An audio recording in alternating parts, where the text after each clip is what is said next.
Hello there. We got a Central Hydraulics 50-ton shop press. I think it's made in China. About 1,200 bucks, I think. But I made a bending jig here. That's 3/4 inch hot rolled. Making some handles. Works pretty good.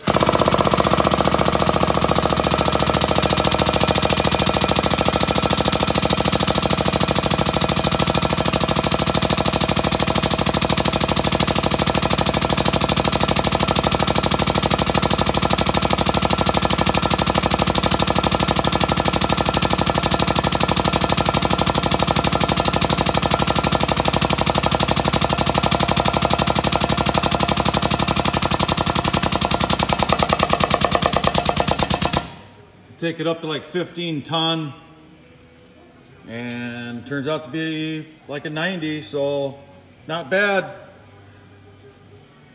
Not as fast as an iron worker or anything like that, but it works pretty good.